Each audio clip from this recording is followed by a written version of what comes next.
So, for our panel, first, well, of course, we have Tom, who has already spoken a lot about Viisi. So you've heard his story already a bit. You might have some more questions about everything that he shared. Our next panelist is Rebecca Brover. So let's give her an applause. Rebecca's here from HolacracyOne. So maybe you can introduce yourself a little bit and tell us a little bit more about what you do at HolacracyOne. Sure. Hi, everyone. I'm Rebecca Brover. I'm a partner with HolacracyOne. I'm based in California when I'm not traveling, so I know that I tend to speak very quickly. If my California accent is running away with me, somebody give me one of these and I'll slow down. My work with HolacracyOne is twofold. Most of it is coaching organizations and individuals looking to adopt Holacracy. My area of expertise is specifically small organizations, NGOs, and not the traditional managers. I tend to do most of my focus work with the average line worker, the administrative worker, the biggest majority of most employees of the orgs. The other half of my work is coaching at trainings and organizing logistics. So I've been with HolacracyOne for just over 3 years and was exposed to Holacracy about 5 years ago because I found it more efficient. It saved me time. And time is the resource I value most. Thank you so much. So our next panelist is Ruben Timmerman. He's the founder of Springest. So give him an applause. So Ruben, tell us. Quick intro? Yeah. Yeah. So the pants, as to not disturb the panel too much, they're from Aloha from Deer, which is a very cool company that has designers, freelancers that make designs, and then they let, as it looks, sort of former housewives from London sew up the pants and the shirts and the sweaters, and I bought a few of them. And they emailed me every week, like, hey, we've now printed it on the stuff, and now Susan is sewing your pants, and it will take a while, but it was really cool. And it's a nice story. Plus the pants are nice. So thanks for the compliments, my secret admirer, and everybody else who. Now you're not secret anymore. Oh, it wasn't you. Okay. Well, I'm the founder of Springest. This is our office, or one of the two offices, as you heard LeadLinks say. I started with Holacracy about 6.5 years ago, together with Diederick, after a training that he did with us to introduce us to the concept, and we kind of had to figure out how to implement it ourselves, because I didn't know anyone who did it before, and there were not many examples. What is nice to know is that we now say Holacracy is not a topic anymore. So if someone asks me, how's it going with Holacracy, I'm inclined to say, yeah, I guess, fine, I don't know, we're just running the company, and Holacracy is the language that we speak. But for the rest, we don't talk about how we talk all the time. So that's the status. And if you want to know what I do, you could look it up at roles.springest.com, which is our online version of Glassfrog, but it's homegrown, based on Asana, our project management tool. And type in Ruben there, and then you see the probably 25 to 35 roles that I have. The most important one being the happiness role, in which I talk with everybody who works at Springest every quarter for about an hour about their ambition, their energy, their happiness, the things that block them, basically everything outside of their roles, outside of their performance. So that's one of the many things I do here. That's it, I guess. Thanks so much. So we have another panelist, Diederick Janse from Energized. Give him an applause. Diederick, can you introduce yourself, please? I think I can, yes. Hi everyone, Diederick. I have been involved with Holacracy since 2007, when I invited Brian Robertson out to the Netherlands for the first time. Didn't get straight into it. Actually, I think I wrote a rather skeptical blog post about it at the time, and then that somehow disappeared on the internet. That's no longer there. Kind of conveniently. I didn't have anything to do with that, but it happened. And I think I've been involved with this work because I'm mostly scratching my own itch, as so many of us are. I want to work on something that's meaningful to me, that I really believe in, that I can fully get behind, do it with others that care about the same thing, and do it without drama, do it without kind of lots of distraction, lots of personal conflict, or just stuff that gets in the way. That's what I'm looking for. Turn that into a business, basically, helping others do that. Still figuring out how to do it myself, really, to be honest. The thing that's really on my mind lately is how can I help people be more powerful? You know, and powerful, I think in Dutch particularly is a bad word, like it's not a good thing. I think I'd like people to reclaim that power as a good thing and use it for purpose, right? Not for their own interests, which is I think how we often think about it. So that's something that's important to me, and Holacracy helps with that. So yeah, that's me. All right, thanks so much. So that's our panel. We have a lot of questions on the screen here already. So I suggest we start off with those, and I'll have a few questions myself for you as well. At the top most upvoted question is about where Holacracy wouldn't work. I don't know who asked the question in the audience. Do you Voted for it. Is there anyone in specific that you would want to direct the question to, or Rebecca?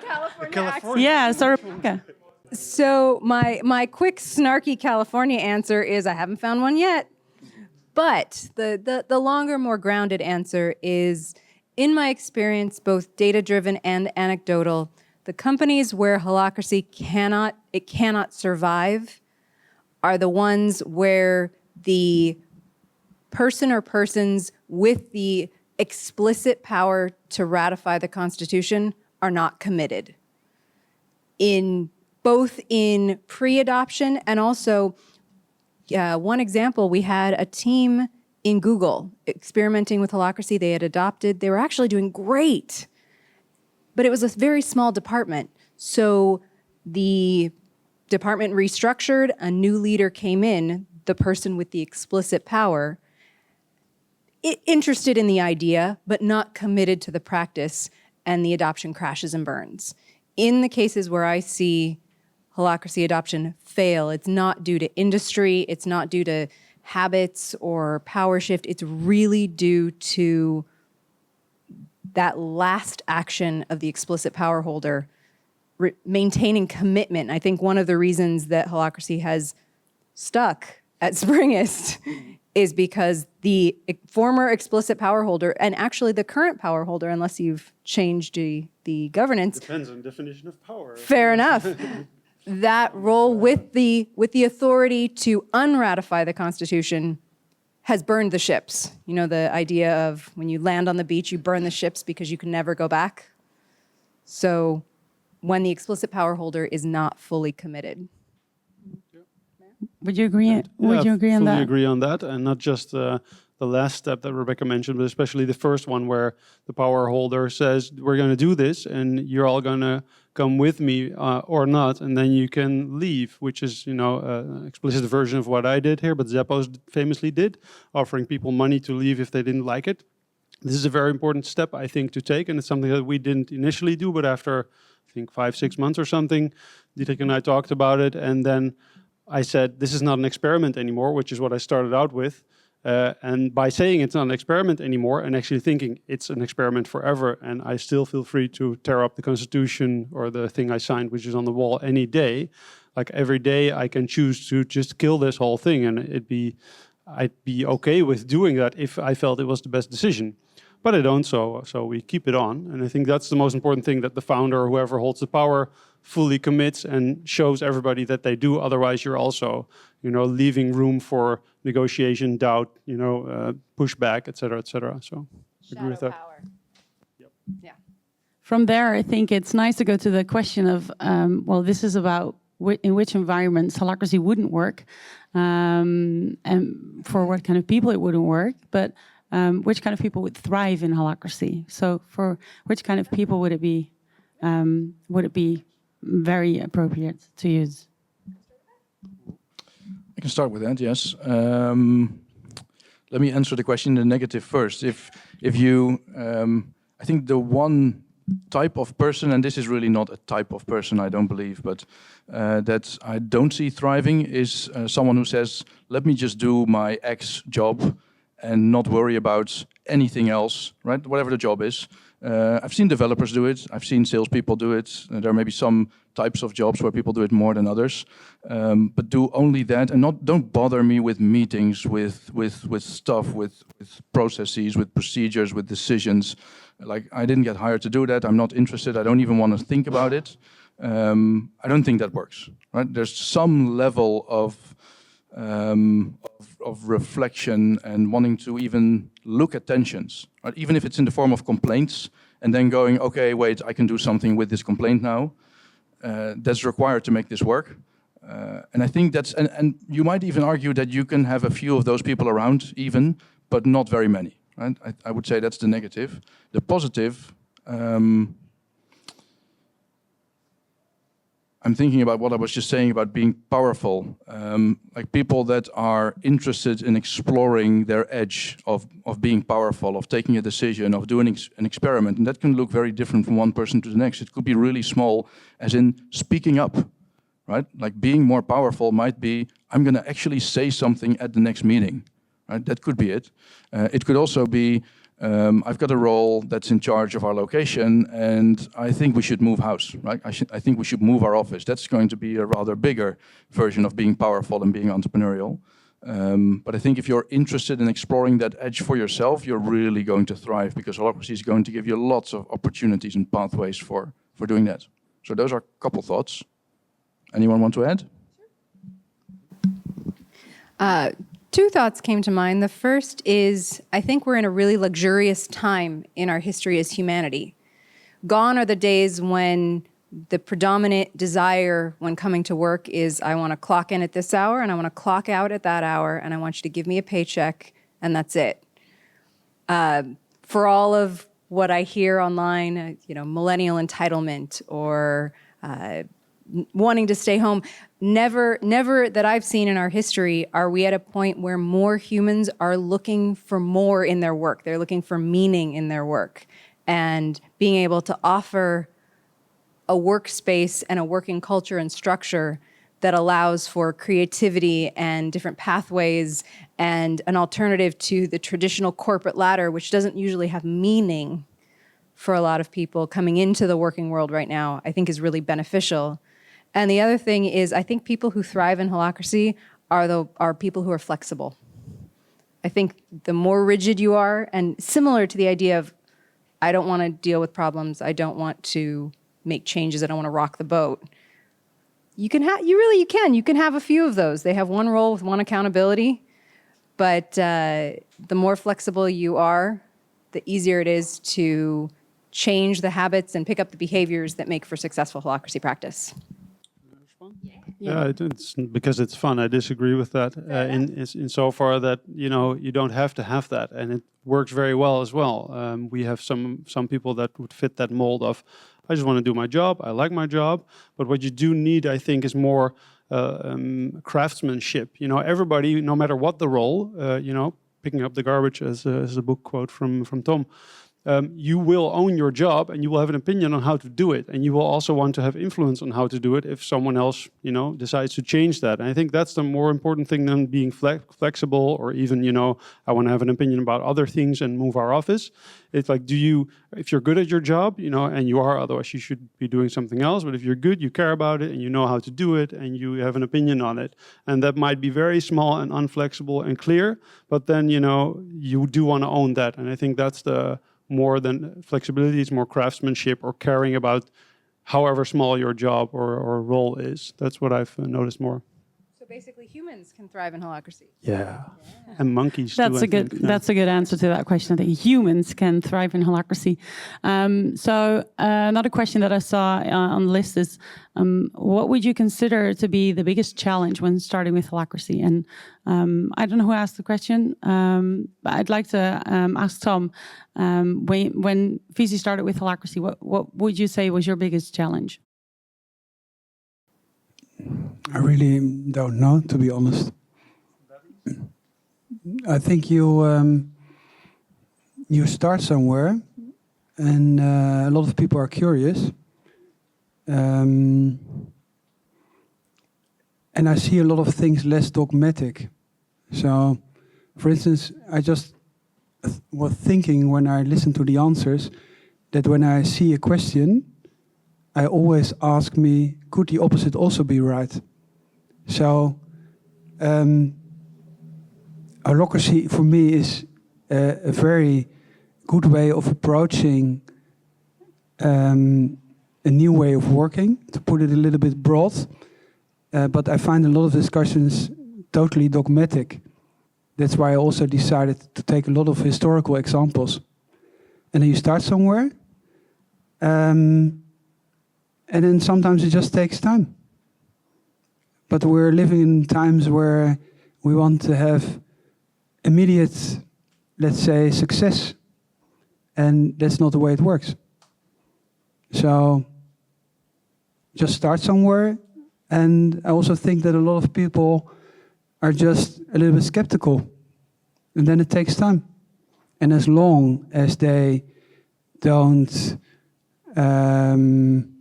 boycott or let's say are talking sabotage, it's always called. As long as they don't sabotage, I think it's correct and also honest to give people time to buy in.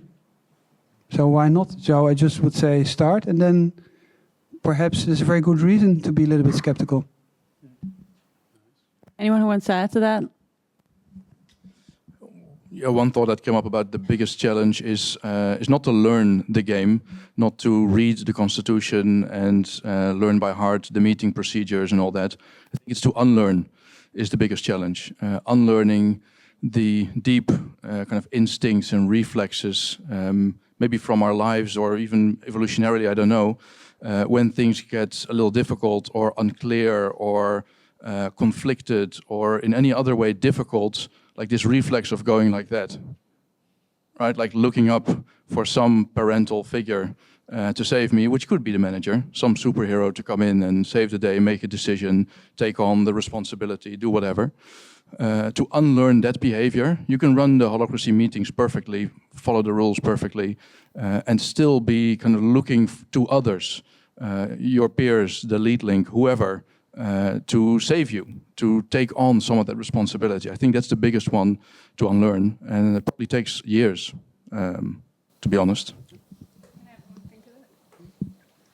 I think that's a great example of what I've come to call the mirror of Holacracy, often the shattered mirror. In my experience, at some point, each individual in a company using Holacracy practice is going to come up against their stuff, whatever their stuff happens to be, either, as Diederick mentioned, deferring their authority to a formal leader, even looking to the side to make sure Ruben thinks that my answer's okay.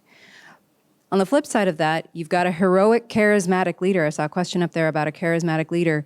And if that dopamine hit of coming in and saving the day is what you thrive on, and now you've got a bunch of fully emancipated coworkers who don't need you to be heroic, and heaven forbid you try to save them and they say, actually, thanks for your input, but you don't have the authority to tell me what to do anymore. I think I'm going to go do something else.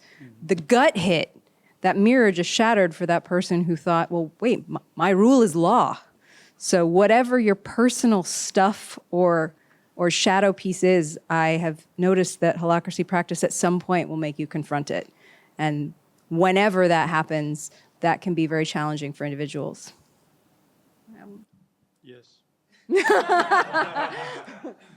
So, Rebecca, what would you say is the first thing that you have to get started with? Your first thing that you need when you want to get started with Holacracy? A meetup. They need to come So to a you meetup. you already took the first step. Done. I think one of the first things I don't want to anchor myself to this now. I think one of the first things is to accept the mess. Whenever you're learning something new, if you're that one outlier who can pick up a violin and play Beethoven with no flaws, I want to hang out with you because you're probably really cool, or a savant. But chances are you're going to make really horrible squeaky noises that annoy the neighbors, and then tomorrow it'll be a little bit better, and the next day it'll be a little bit better. But for a while, things are just going to be messy, and that's cool. Celebrate those messes, celebrate the failures, and kind of accepting that we're going to look like 6-year-olds for a while playing this new game, but it's going to get better, and that discomfort and that mess is normal. and fun. Own it, live in it. My experience actually is that when I get feedback of people who start with thinking about implementing Holacracy, what is most valuable is just attend a tactical. So this typical Holacracy safari, maybe Springest or also at our place, helps a lot because this meeting of getting things done is totally structured, and everybody who works in another environment knows how bad their meetings are at where they work now. So it's if you just take the whole dogmatic stuff away and you wouldn't tell anything how this way of working is called, you would just say attend such a meeting and look how efficiently this is done and how balanced it is and how fast it is. I think that's an excellent starting point. And it also helps because everybody has exactly the same conclusion when they attend such a meeting. One that I'd like to add is find the champion. And the ideal champion is Tom or Ruben, who owns the company or partially owns it, who can, be the Holacracy nerd that wants to figure it all out, and B, have the authority to tell everybody that this is what we're going to do from now on. If you don't have that one, then find the next person with the most former power, I would say, that has buy-in from whoever is above in the old hierarchy, and really give them the tools, the money, the resources to figure it all out. Because without that, and I speak at companies every now and then, that's almost always lacking. Then it's like the top management, and that's also a question somewhere, doesn't really care about it. Wow, big problem.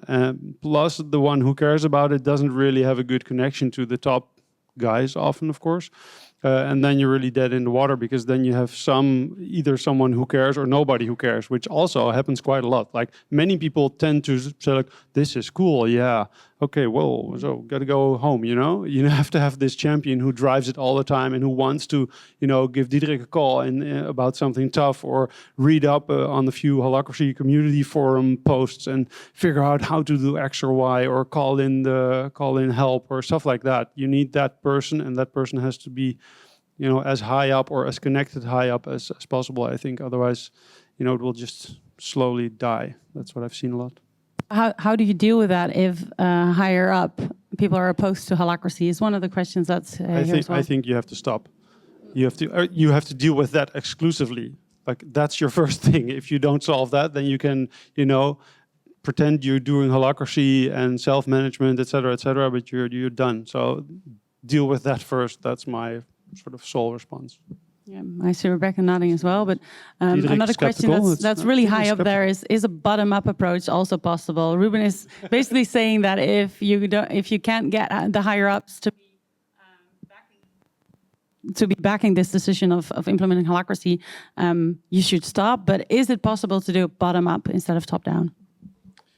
Depends what it is. So if you say Holacracy, then I think the beauty of Holacracy is that it doesn't add to the management hierarchy some nice tweaks and rules and things, but it replaces that system altogether with a rule set for distributed governance. And so it's not, that's 1 or 0, that's yes or no, right? You can't replace management hierarchy with a rule set for distributed governance and then not tell management about it. Right? That's not going to work. Well, it will be fun, actually. And I know of at least one example that did just that. A large Dutch company, bol.com. And counterintuitively, it's working, I'd say. And they still have a choice to make one day about which one it's going to be. But it's working because management is allowing it to work, right? So that's great. Until they don't, right? So that's a risk, I think. That's becoming harder and harder for them in their case because more and more of the companies doing it.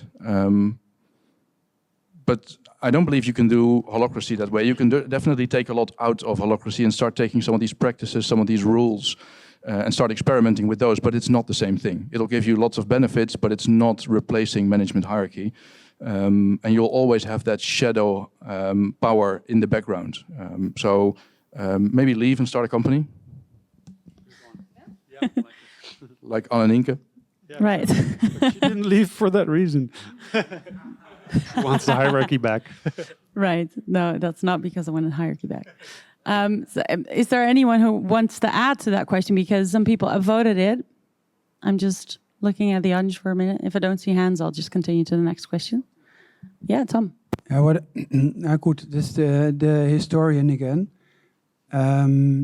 I think you just have to dive deeper. So for me, Holacracy is a bottom-up approach. And I think, why shouldn't you just combine a lot of stuff? So if I just go back to Enlightenment period, and you take the French Revolution, or you take division of powers, trias politica, or you take the parliamentary system, you have some people, philosophers, who invented it, but you still have a lot of different parliamentary systems. So I find it, I would just say, the beauty of the whole thing is that a lot of different people and different companies experimenting with a lot of stuff. And then in some context, one thing will work or not, or they will experiment further. It's a little bit like in nature, biology, where you'll have a lot of decentralized adjustments to the environment. And then in some situations, one thing will work out, in other situations, other things will work out. And if you just go back to the origins of Holacracy or other systems, it always goes deeper and deeper and deeper. We just had a conversation before the meeting started about the Roman Empire and the Roman army, the smallest entity of 7 people. They slept together in one tent, and the one who was in charge, the lead link of the smallest entity, was chosen by the 7 Roman soldiers. So sometimes you have to dive a little bit deeper and see it less dogmatic, I think. I think there's a nice question on the screen. If you have a tip for each other. So does Viisi have like advice for HolacracyOne? So I would like to open that up to you guys.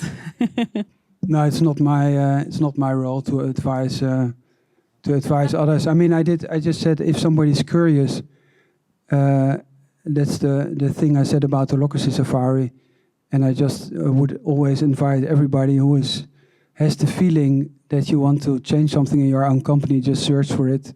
And it's like search for meaning, Viktor Frankl, and then everybody has to search for himself or herself. All right, so I'm supposed to be offering a tip to Springest, huh? Well, the first is get everyone a pair of those pants. Cool. No way. You know, I think the beauty of Holacracy practice is I have no specific tip because I'm sure you'll surface attention if something comes up. Yeah, that was my feeling immediately with this question. Like, it's a weird question. Like, how would I give tips to Diederick if he doesn't ask me? You know? I'm asking. Yeah. And if you're not asking me what your tension is, then I can't give you any, of course. You know, that's, yeah, what do you need? That will be the question. Let's see if you want to answer. Okay, so I'm going to be the guy that answers the question. Yeah, exactly. And I've got some advice for all of you. No, I'm going to actually answer the question because I like to be a little obedient and give away my power to the question asker. I noticed, Tom, that you, when you showed the picture of Glassfrog for Viisi, that there were a lot of circles, a lot of roles, and what it triggered for me, I don't know if this is relevant for you, but I think it might be relevant for others, because I don't know how many people actually work at Viisi these days, but I see often a tendency in governance to add accountabilities and then roles and then possibly circles, because that's what you do in the beginning as you're clarifying things and taking them out of the murky closet and making them explicit. And I think there comes a time where you need to do some spring cleaning and simplify things, or developers might say refactor, and look at all the beautiful accountabilities and roles and circles that you've created, and then to look at it clearly and say, okay, so what's the essence here? What is it that we need? And that's something I've noticed. Again, don't know if it's relevant for Viisi. It might be relevant for H1. You have a lot of circles, guys. I get it. So to look at that and to simplify and remove and clean up as well as always be adding. I think it's a simple thing, but we've done that at Energized. It was really, really nice to simplify things. Why? Because it was too much. Why? We were kind of getting ahead of ourselves, and probably like there were tensions underneath there, but they weren't like really, really tensions in the now, like urgent things. They were like, yes, this is a tension, but yeah, like, moving towards the future, you know, too fast. So it was a good learning. Yeah. Yes. So you've got some advice from me? No. Again. But what I did want to add to that is something that Diederick just said that I want to highlight is the add and add and add. One kind of general tip for good holacracy practice, in my opinion, is to be discerning on what you're adding and making sure that there's a term in medicine, the minimum effective dose. Mm-hmm. What is the minimum effective governance to solve the tension? It's so easy to get back into the habit of big refactors, intelligent design. Clearly there was a tension here. We were missing out on some of our tensions because we've got governance fluff. Cool, let's go through it. Let's do a governance audit. Let's clean out our governance a little bit.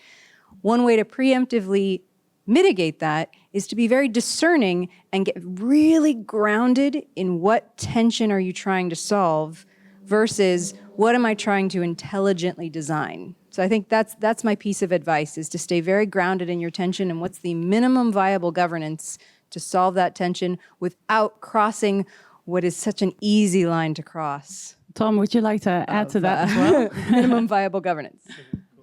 Because I think I owe Diederick an answer. yeah. We are simple and reduced on things which we can maximize very easily. So that's, for instance, the golden rule. Or that's, for instance, also the share agreement we have with our people.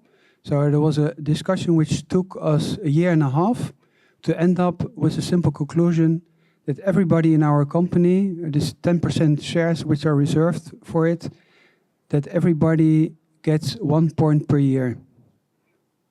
Totally independent of what somebody is doing in our company, independent on the percentage of work somebody is doing, independent of somebody who has a sabbatical. So we are thinking, we are really reducing to the max. I don't know that many companies who have only one rule, for instance, but we like complexity or the amount of roles if it's done decentralized, because the circles should decide on that themselves, but there is also a reason for it. So for those people who like to read books, there's one book, Jurie van Geest, Exponential Organizations, and we have also one, let's say, factor. It's called factor 100 or 1,000, and that means that we think really, really large. So the things we do, we ask ourselves the question, how should this work when the company is 100 times bigger? So that's one thing. It's about scaling up. The second thing is that we think decentralized, and we think from an institutional background.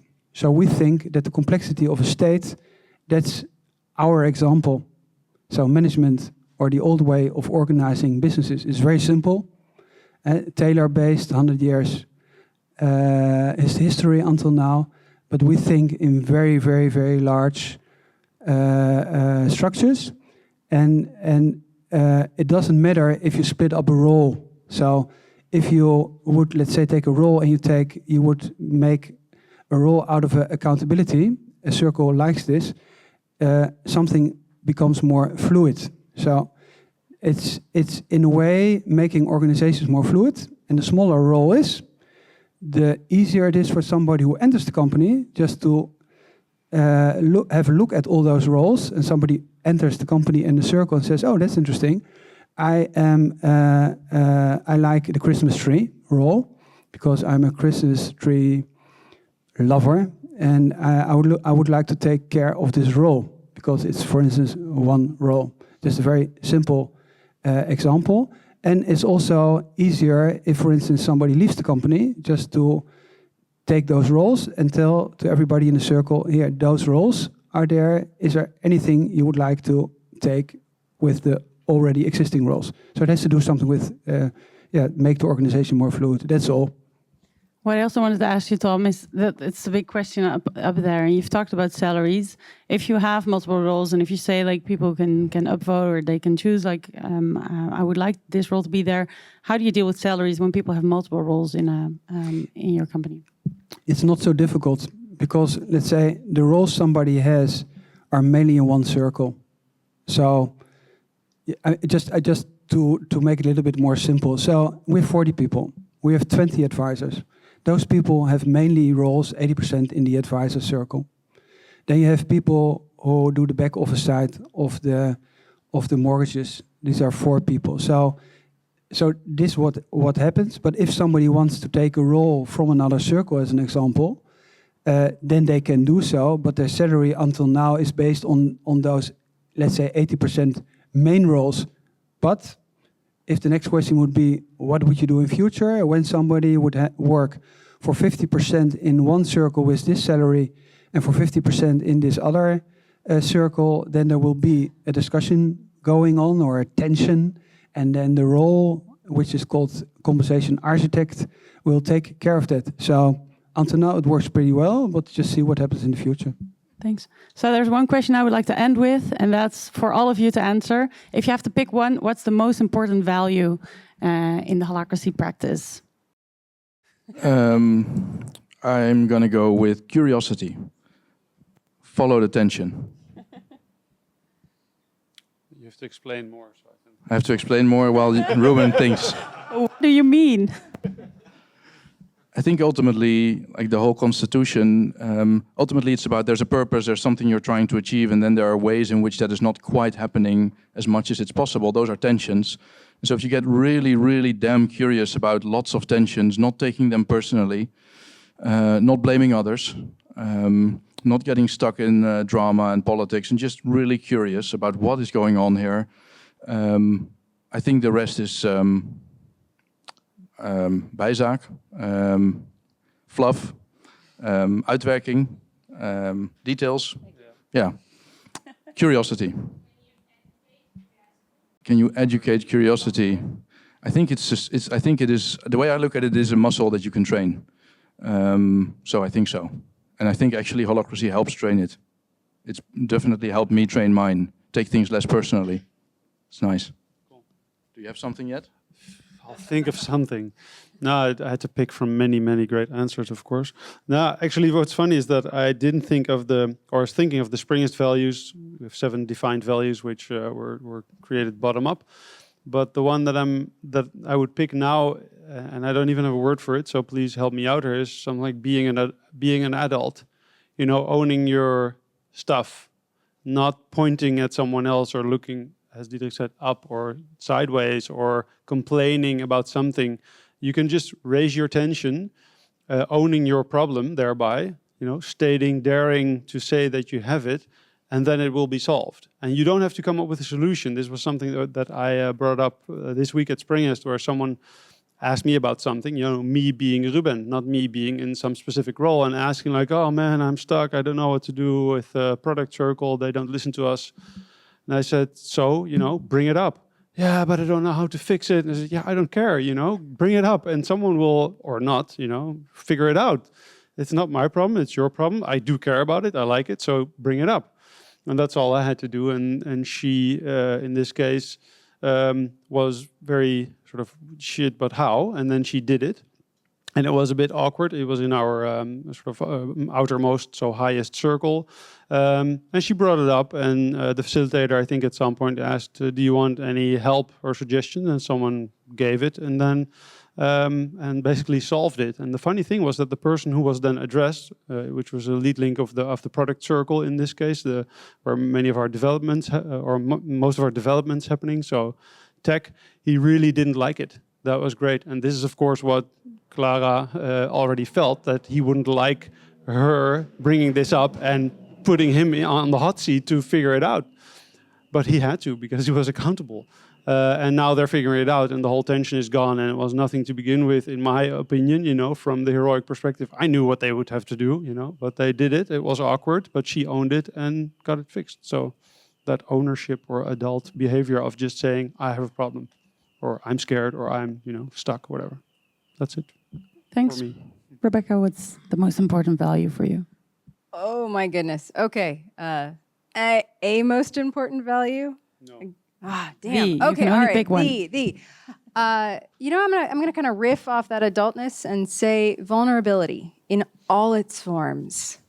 Professional vulnerability, willingness to take some risk with often something you value, both in terms of time and money and your heart. Especially, I see founders who've put their lifeblood into their organization. So that vulnerability, to try something new. And then on a personal level, the vulnerability to bring your whole self to your work, to the structure, to try something that might have you confronting a piece of yourself that you've put to the side, often for years.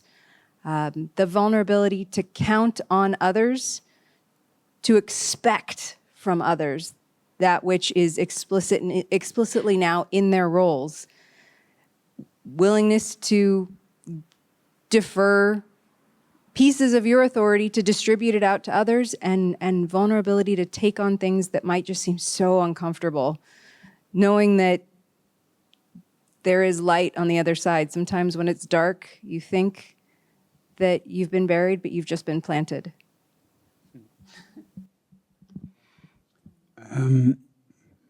I think most important thing goes back to the Quakers.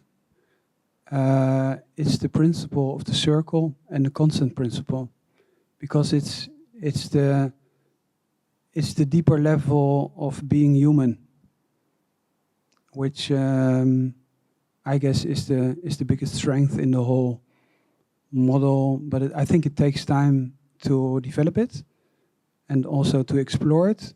But the deeper essence of the whole thing is being human, which is originally comes from the Quakers, where you are in a circle, and the constant principle is just to keep everybody on board. That's the main thing. So it's a very intelligent thing. It's beyond the democracy. Democracy is the tyranny of the majority, and constant is to keep everybody in and to integrate it. So that somebody who would say, did you think about this? Becomes part of the solution. And this has two effects. And that's more or less keeping people together. And that's something which is lacking, let's say, in our democracy, because it's the tyranny of the majority. And that's something I think has a huge, gives us a huge possibility of organizing companies to create a better workspace, but perhaps also create a better society. Thanks so much for all your input. So be curious, have ownership of your roles, show vulnerability, and look up the Quakers and their and their way of consent decision making. Right. Thanks so much to our panel. Give them an applause, and thanks so much for being here.